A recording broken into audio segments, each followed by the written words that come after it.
The Enchanted Cave.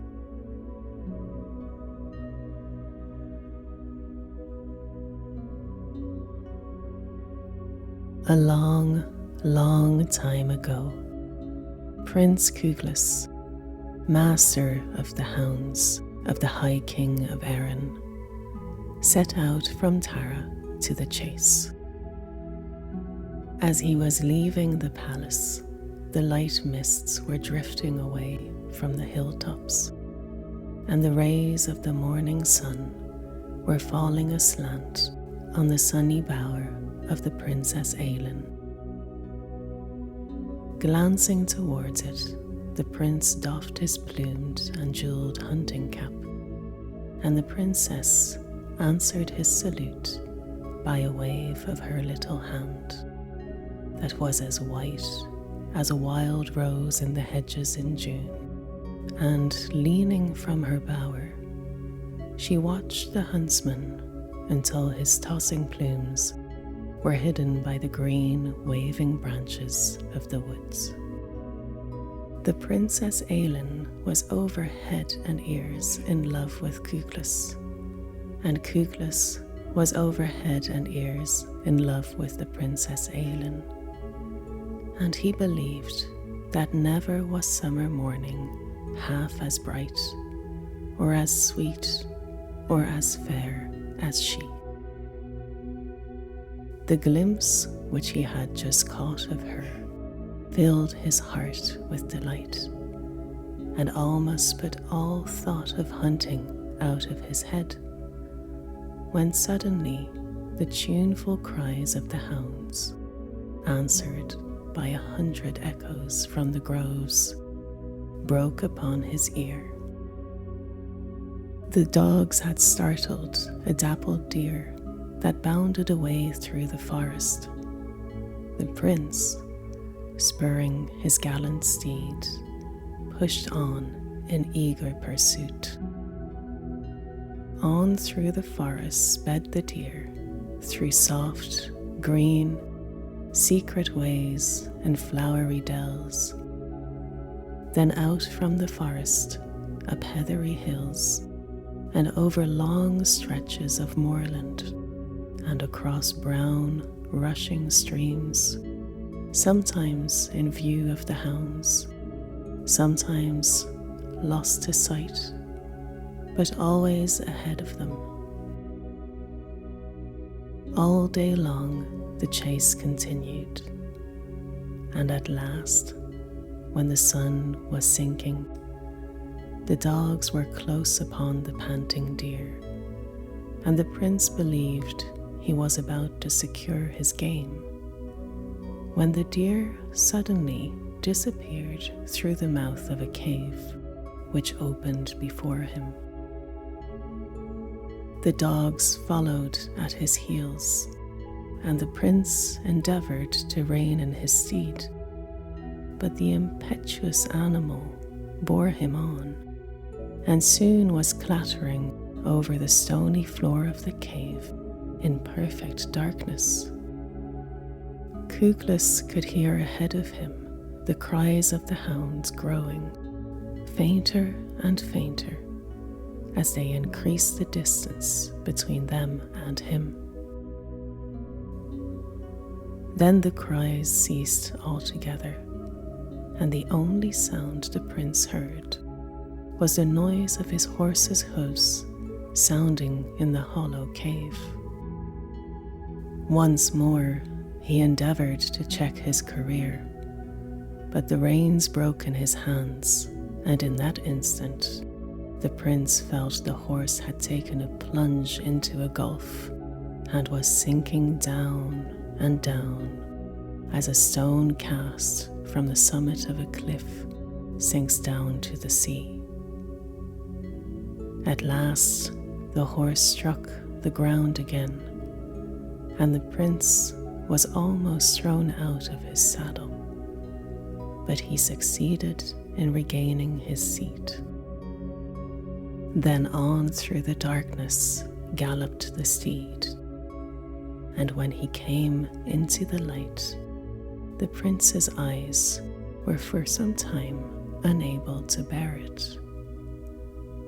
But when he got used to the brightness, he saw he was galloping over a grassy plain, and in the distance he perceived the hounds rushing towards a wood faintly visible through a luminous summer haze.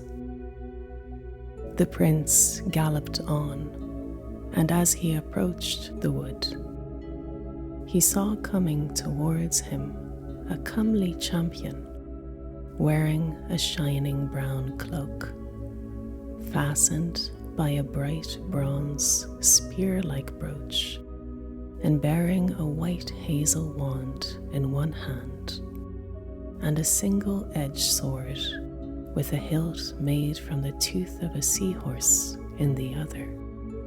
And the prince knew by the dress of the champion and by his wand and sword that he was a royal herald. As the herald came close to him, the prince's steed stopped of his own accord. "You are welcome, Cuglas," said the herald, "and I have been sent by the Princess Creed to greet you and to lead you to her court, where you have been so long expected. "I know not how this may be," said Cuglas. "How it has come about I shall tell you as we go along," said the herald. "The Princess Creed is the queen of the floating island, and it chanced once upon a day when she was visiting her fairy kinsmen who dwell in one of the pleasant hills that lie near Tara, she saw you with the High King and Princess and nobles of Erin following the chase. And seeing you, her heart went out to you, and wishing to bring you to her court, she sent one of her nymphs in the form of a deer to lure you on through the cave, which is the entrance to this land. I am deeply honored by the preference shown me by the princess," said Cuglas, "but I may not tarry in her court, for above in Erin there is the Lady Ailin, the loveliest of all the ladies who grace the royal palace, and before the princess and chiefs of Erin she has promised to be my bride." "Of that I know not," said the herald, "but a true champion like you cannot, I know, refuse to come with me to the court of the Princess Creed." As the herald had said these words, the prince and he were on the verge of the wood, and they entered upon a mossy pathway that broadened out as they advanced, until it was as wide as one of the great roads of Erin. Before they had gone very far, the prince heard the tinkling of silver bells in the distance, and almost as soon as he heard them, he saw them coming up towards him, a troop of warriors on coal-black steeds. All the warriors wore helmets of shining silver and cloaks of blue silk, and on the horses' breasts were crescents of silver, on which were hung tiny silver bells, shaking out music with the motion of the horses. As the prince approached the champions, they lowered their spears, and dividing in two lines, the prince and the herald passed between the ranks, and the champions, forming again, followed on behind the prince. At last they passed through the wood, and they found themselves on a green plain speckled with flowers, and they had not gone far when the prince saw coming towards him 100 champions on snow-white steeds, and around the breasts of the steeds were crescents of gold, from which were hanging little golden bells. The warriors all wore golden helmets, and the shafts of their shining spears were of gold, and golden sandals on their feet, and yellow silken mantles fell down over their shoulders. And when the prince came near them, they lowered their lances, and then they turned their horses' heads around and marched before him. And it was not long until above the pleasant jingle of the bells, the prince heard the measured strains of music, and he saw coming towards him a band of harpers dressed in green and gold. And when the harpers had saluted the prince, they marched in front of the cavalcade, playing all the time, and it was not long until they came to a stream that ran like a blue ribbon around the foot of a green hill, on the top of which was a sparkling palace. The stream was crossed by a golden bridge, so narrow that the horsemen had to go 2 by 2. The herald asked the prince to halt and to allow all the champions to go before him. And the cavalcade ascended the hill, the sunlight brightly glancing on helmet and on lance. And when it reached the palace, the horsemen filed around the walls. When at length the prince and herald crossed the bridge and began to climb the hill, the prince thought he felt the ground moving under them, and on looking back, he could see no sign of the golden bridge, and the blue stream had already become as wide as a great river, and was becoming wider every second. "You are on the floating island now," said the herald, "and before you is the palace of Princess Creed." At that moment, the queen came out through the palace door, and the prince was so dazzled by her beauty that only for the golden bracelet he wore upon his right arm, under the sleeve of his silken tunic, he might almost have forgotten the Princess Ailin. This bracelet was made by the dwarfs who dwell in the heart of the Scandinavian mountains, and was sent with other costly presents by the King of Scandinavia to the King of Erin. And he gave it to the princess, and it was the virtue of this bracelet that whoever was wearing it could not forget the person who gave it to him, and it could never be loosened from the arm by any art or magic spell. But if the wearer, even for a single moment, liked anyone better than the person who gave it to him, that very moment the bracelet fell off from the arm and could never again be fastened on. And when the princess promised her hand in marriage to the Prince Kuglis, she closed the bracelet on his arm. The fairy queen knew nothing about the bracelet, and she hoped that before the prince was long in the floating island, he would forget all about the princess. "You are welcome, Cuglas," said the queen, as she held out her hand, and Cuglas, having thanked her for her welcome, they entered the palace together. "You must be weary after your long journey," said the queen. "My page will lead you to your apartments, where a bath of the cool blue waters of the lake has been made ready for you. And when you have taken your bath, the pages will lead you to the banquet hall, where the feast is spread."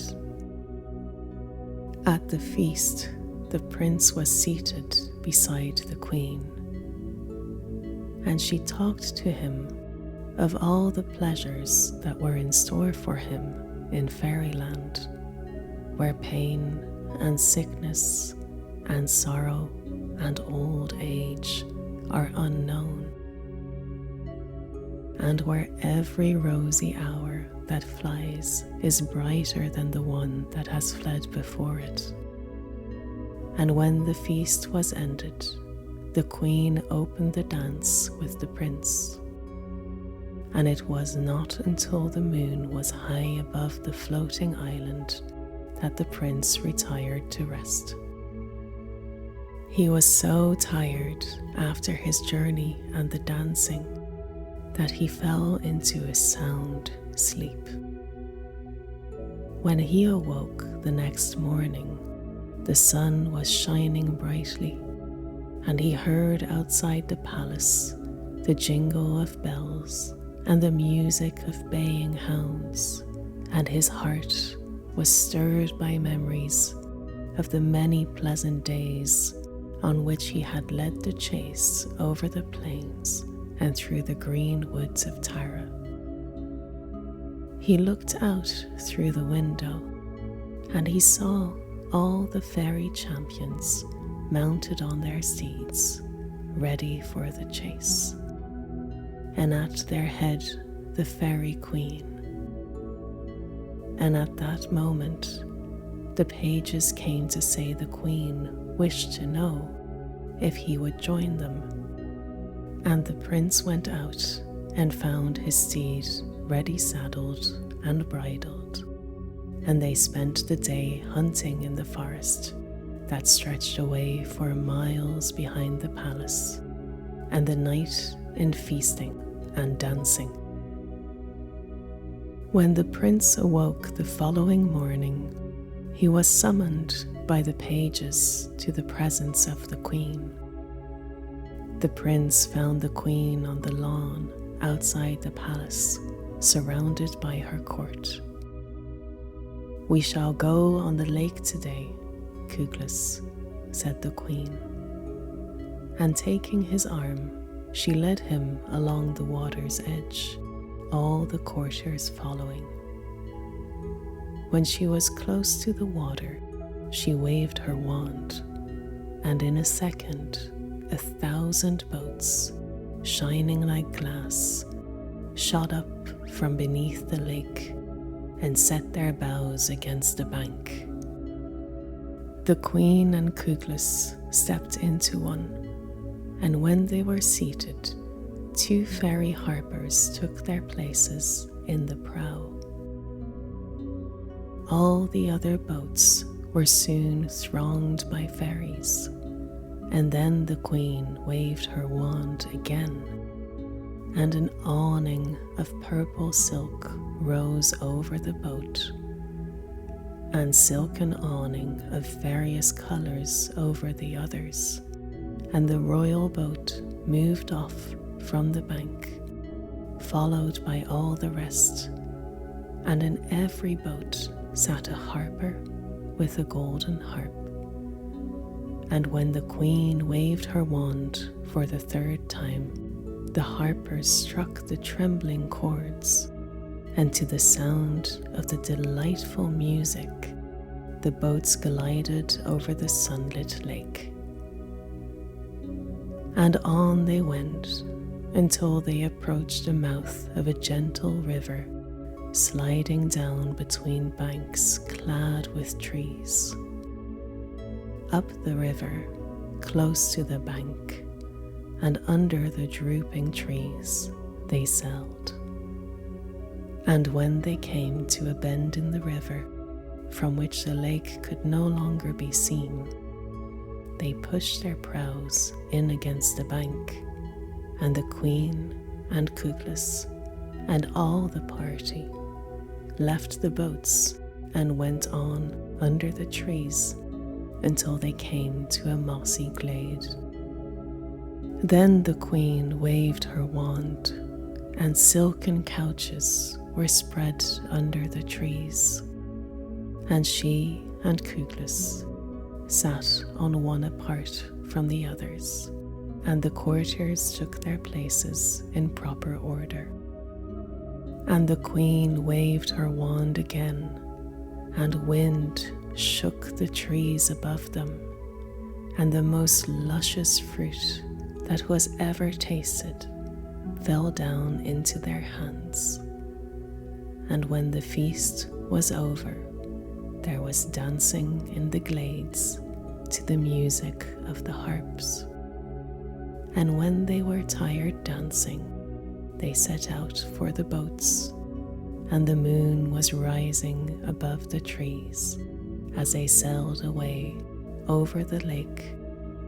And it was not long until they reached the bank below the fairy palace.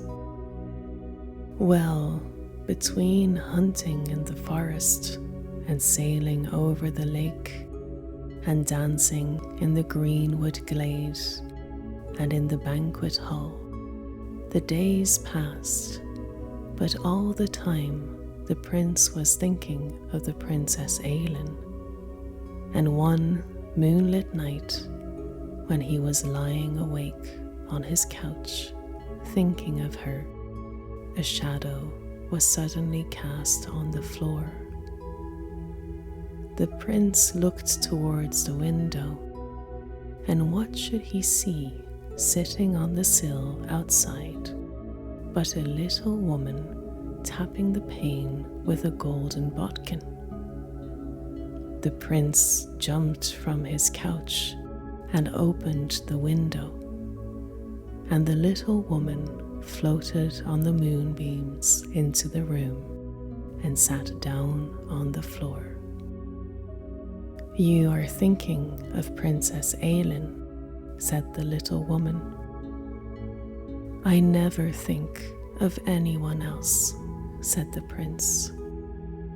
"I know that," said the little woman, "and it's because of your love for each other, and because her mother was a friend to me in the days gone by, that I have come here to try and help you.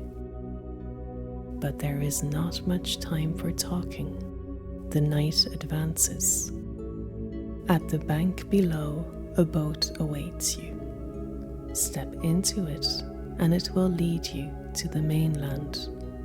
And when you reach it, you will find before you a path that will take you to the green fields of Erin and the plains of Tara.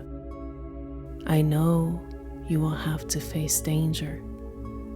I know not what kind of danger, but whatever it may be, do not draw your sword before you tread upon the mainland, for if you do, you shall never reach it, and the boat will come back again to the floating island.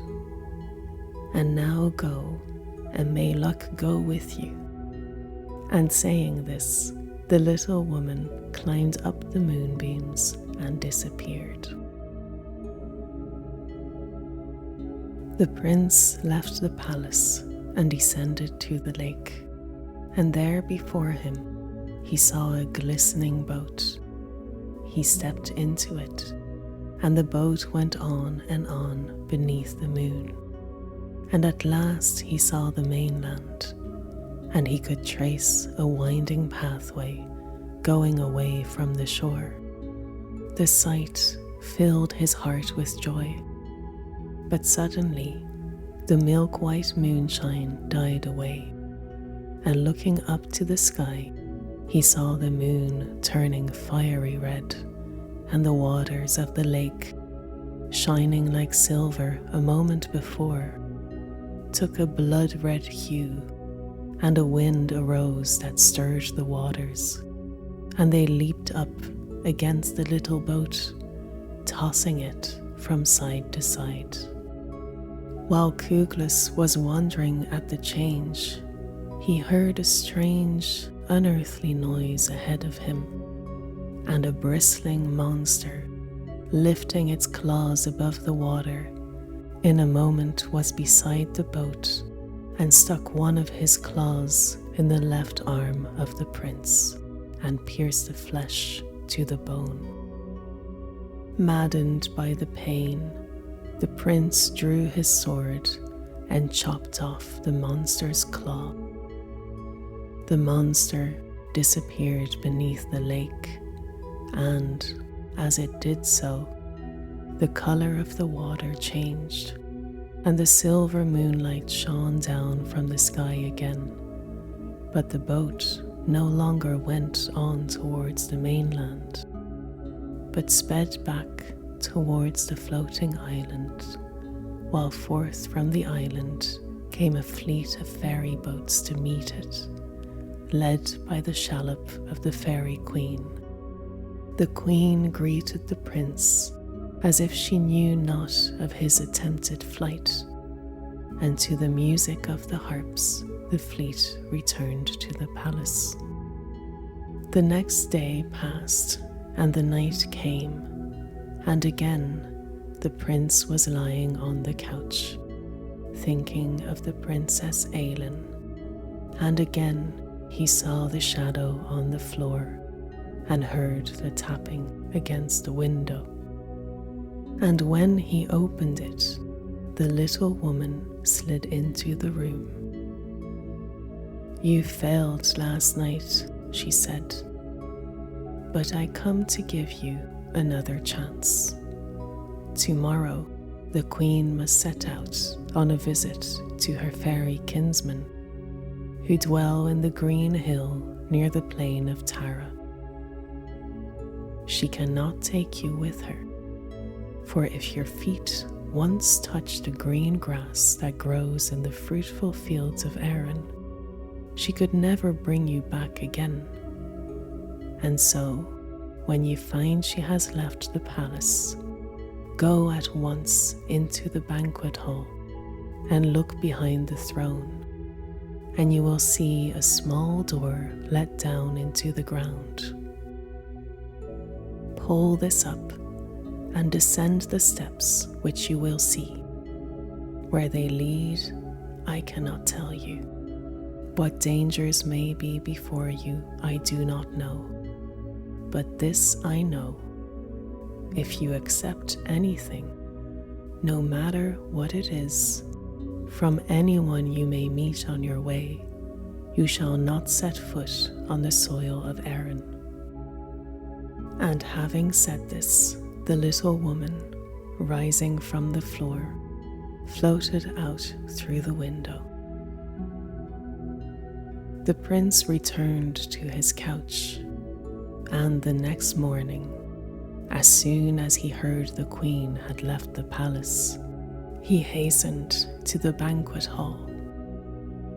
He discovered the door and descended the steps, and he found himself in a gloomy and lonesome valley. Jagged mountains, black as night, rose on either side, and huge rocks seemed ready to topple down upon him at every step. Through broken clouds, a watery moon shed a faint, fitful light that came and went as the clouds, driven by a moaning wind, passed over the valley. Cúglas, nothing daunted, pushed on boldly until a bank of clouds shut out completely the struggling moon, and closing over the valley, covered it like a pall, leaving him in perfect darkness. At the same moment, the moaning wind died away, and with it died away all sound. The darkness and the death-like silence sent an icy chill to the heart of Cúchlas. He held his hand close to his eyes, but he saw it not. He shouted that he might hear the sound of his own voice, but he heard it not. He stamped his foot on the rocky ground, but no sound was returned to him.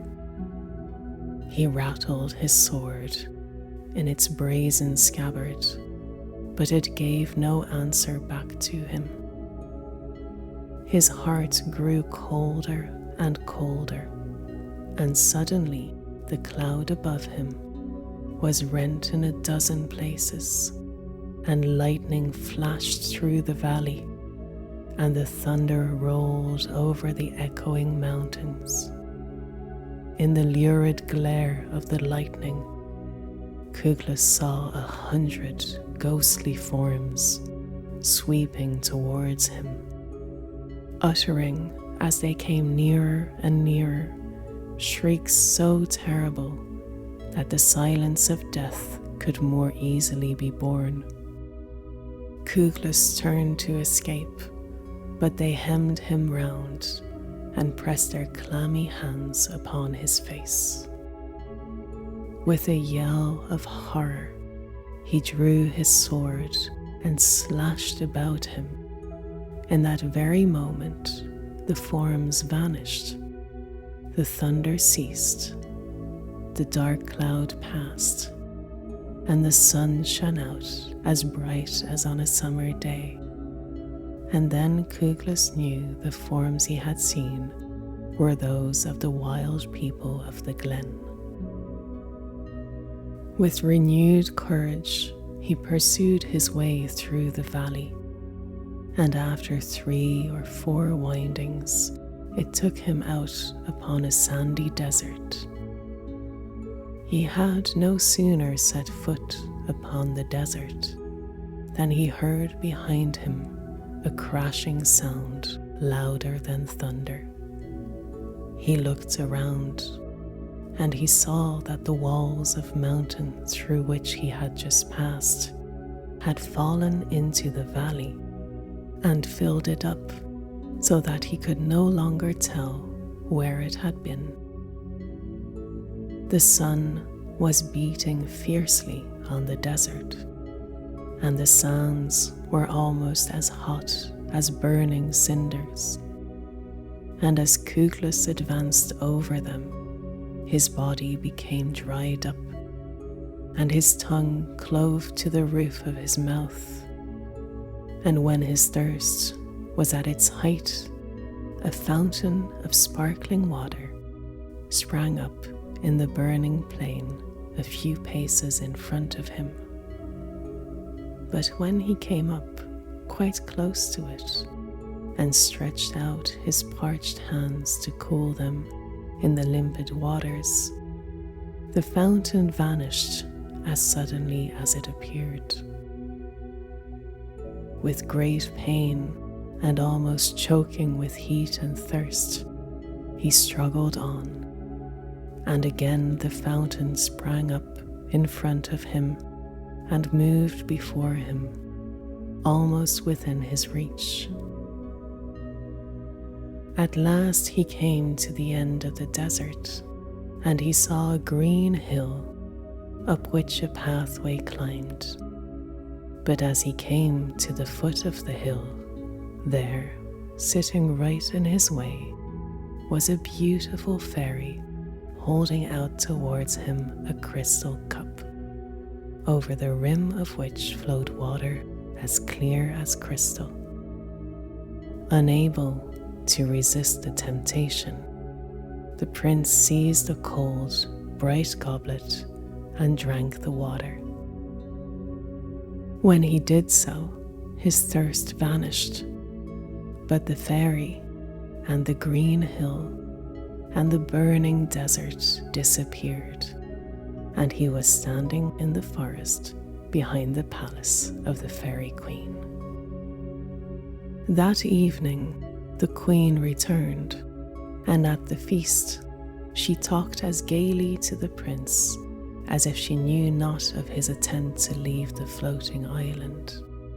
And the prince spoke as gaily as he could to her, although in his heart there was sadness when he remembered that if he had only dashed away the crystal cup, he would be at this moment in the royal banquet hall of Tara, sitting beside the Princess Ailin.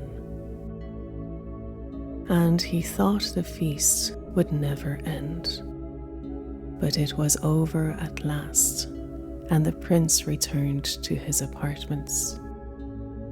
And that night, as he lay on his couch, he kept his eyes fixed upon the window. But hours passed, and there was no sign of anyone. At long last, and when he had given up all hope of seeing her, he heard a tapping at the window, and he got up and opened it, and the little woman came in. "You failed again today," said she. "Failed just at the very moment when you were about to step onto the green hills of Erin. I can give you only one more chance now. It will be your last. The queen will go hunting in the morning. Join the hunt, and when you are separated from the rest of the party in the wood, throw your reins upon your horse's neck, and he will lead you to the edge of the lake. Then cast this golden bodkin into the lake in the direction of the mainland, and a golden bridge will be thrown across, over which you can pass safely to the fields of Erin. But take care and do not draw your sword, for if you do, your steed will bear you back again to the floating island, and here you must remain forever." Then handing the bodkin to the prince and saying goodbye, the little woman disappeared. The next morning, the queen and the prince and all the court went out to hunt, and a fleet of white deer started out before them, and the royal party pressed after him in pursuit. The prince's steed outstripped the others, and when he was alone, the prince flung the reins upon his horse's neck, and before long he came to the edge of the lake. Then the prince cast a bodkin onto the water, and a golden bridge was thrown across to the mainland, and the horse galloped onto it. And when the prince was more than halfway, he saw riding towards him a champion wearing a silver helmet and carrying on his left arm a silver shield, and holding in his right hand a gleaming sword. As he came nearer, he struck his shield with his sword and challenged the prince to battle.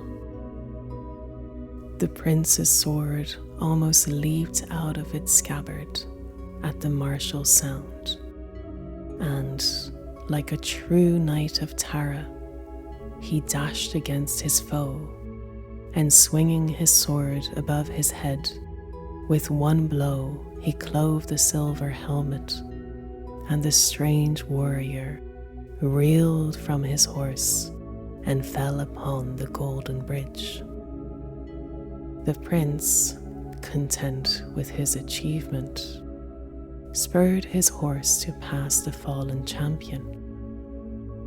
But the horse refused to stir, and the bridge broke in two, almost at his feet, and the part of it between him and the mainland disappeared beneath the lake, carrying with it the horse and the body of the champion. and before the prince could recover from his surprise, his steed wheeled round and was galloping back, and when he reached the land, he rushed through the forest, and the prince was not able to pull him up until he came to the palace door. All that night, the prince lay awake on his couch with his eyes fixed upon the window, but no shadow fell upon the floor, and there was no tapping at the pane. And with a heavy heart, he joined the hunting party in the morning. And day followed day, and his heart was sadder and sadder, and found no pleasure in the joys and delights of fairyland. And when all in the palace were at rest, he used to roam through the forest, always thinking of the Princess Ailin, and hoping against hope that the little woman would come back again to him. But at last he began to despair of ever seeing her.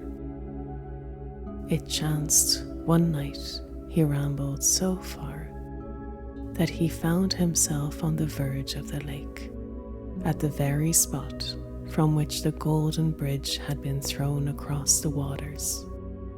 And as he gazed wistfully upon them, a boat shot up and came swiftly to the bank. And who should he see sitting in the stern but the little woman?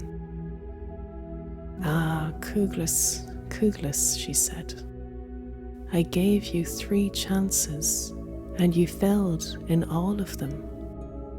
I should have borne the pain inflicted by the monster's claw," said Cúglas. "I should have borne the thirst on the sandy desert, and dashed the crystal cup untasted from the fairy's hand. But I could never have faced the nobles and chiefs of Erin if I had refused to meet the challenge of the battle champion on the Golden Bridge. If I had refused to meet the challenge of the battle champion on the Golden Bridge. And you would have been no true knight of Erin, and you would not have been worthy of the wee girl who loves you, the bonny Princess Ailin, if you had refused to meet it," said the little woman. "But for all that, you can never return to the fair hills of Erin. But cheer up, Cúglas. There are mossy ways and forest paths and nestling bowers in fairyland. Lonely they are, I know, in your eyes now," said the little woman. "But maybe," she added, with a laugh as musical as the ripple on the streamlet when summer is in the air, "maybe you won't always think them so lonely. You think I'll forget Ailin for the fairy queen," said Cúglas with a sigh.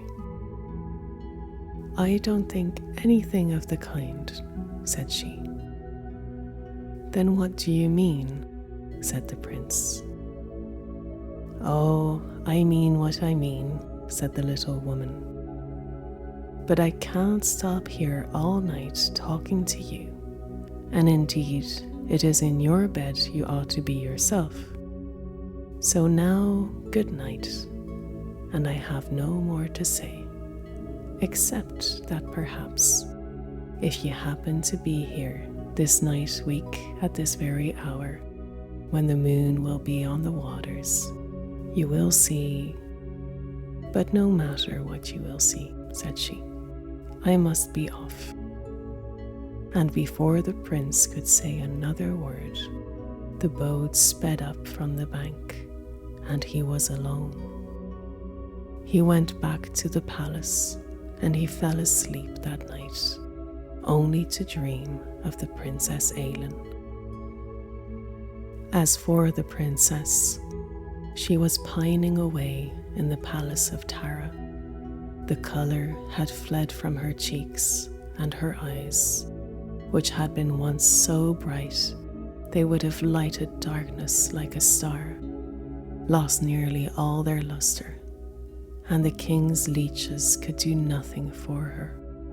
And at last they gave up all hope, and the king and queen of Erin and the ladies of the court watched her couch by night, and by day sadly waiting for her last hour.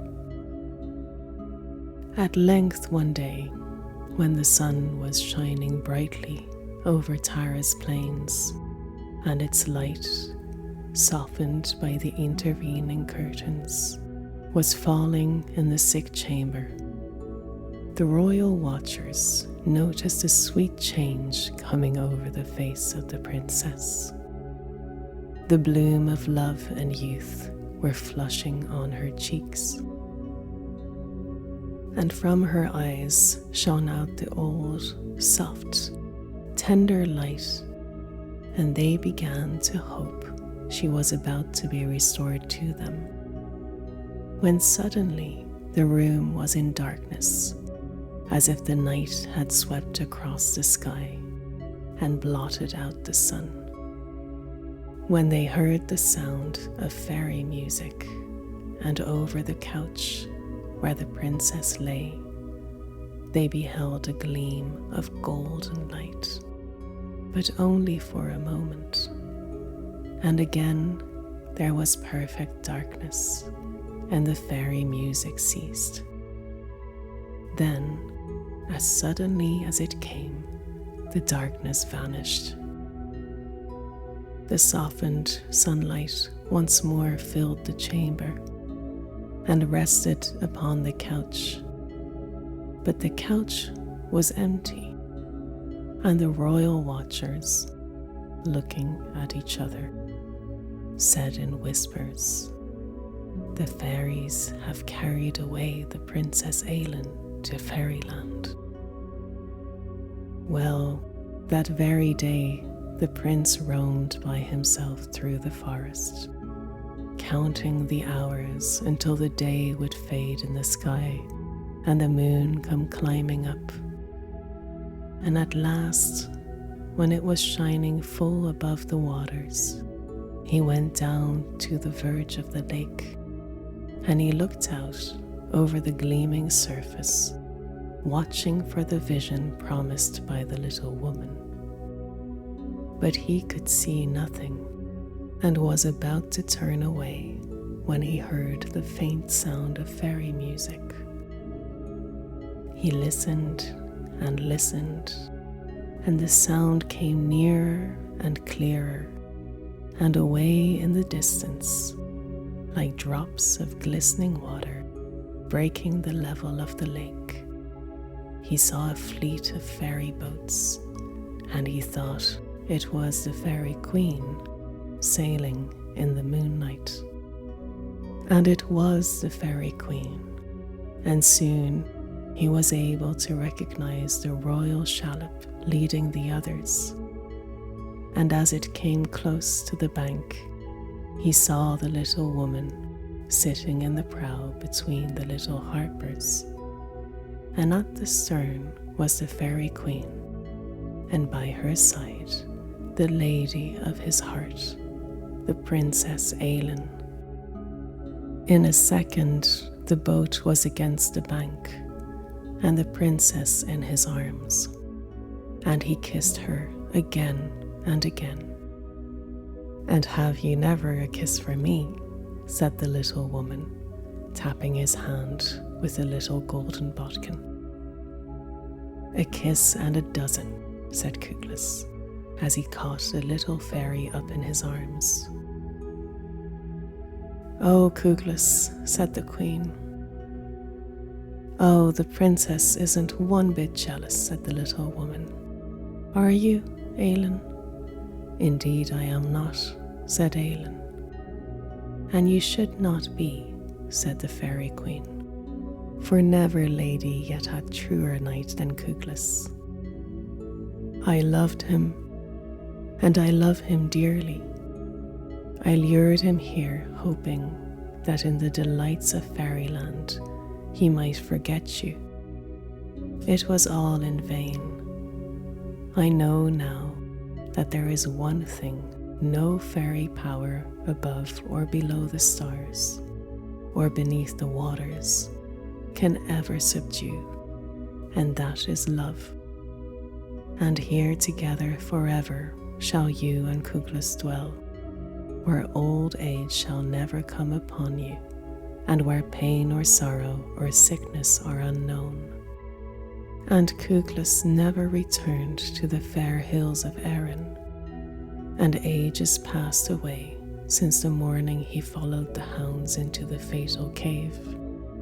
But his story was remembered by the firesides, and sometimes, even yet, the herd boy watching his cattle in the fields hears the tuneful cry of hounds and follows it till it leads him to a darksome cave, and as fearfully he listens to the sound becoming fainter and fainter, he hears the clatter of hoofs over the stony floor.